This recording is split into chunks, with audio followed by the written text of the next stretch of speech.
The Ohide Battle of Crete Award must be about the most exotic sounding award I've ever had the honor to receive. I would like to thank all of you, and especially Nancy Pelosi, for nominating me for this award. Greece has always had a very important place in my imagination. Ever since I was a little girl, I had lots of romantic dreams about Greece and the courage of the Greeks during Second World War was something in which I took pride, as though they were my very own people. In fact, in a way, we are all the same people, because concepts of democracy and heroism have come to us from Greece. And ohi, the ability to say no.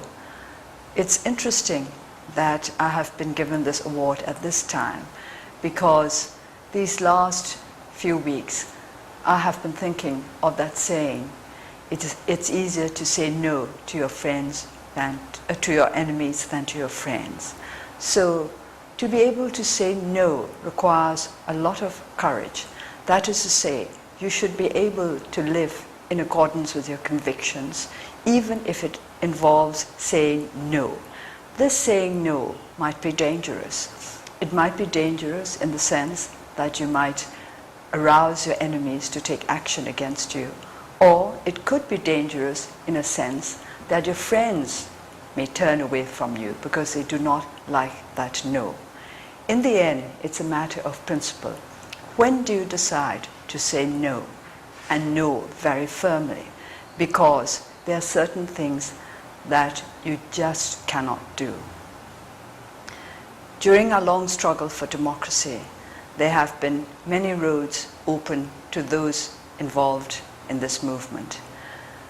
The easy road, the less easy road, the very difficult road.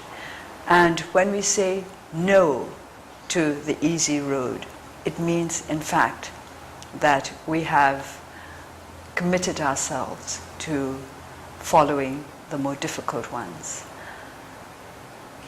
To say no is difficult because it means that you are in opposition to some individuals or some forces. And human nature, I believe in any case, wants to live in harmony with one's surroundings, with one's environment. And by saying no, you, in a way, upset this harmony. But for the longer term good, sometimes we have to make the decision to say no.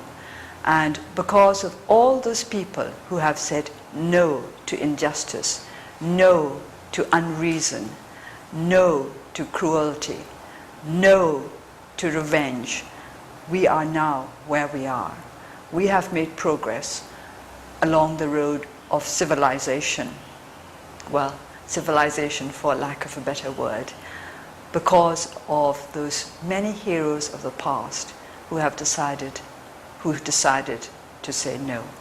And I'm sure there will be many more in the future who will know when they have to say no and act on that conviction with courage and with true commitment.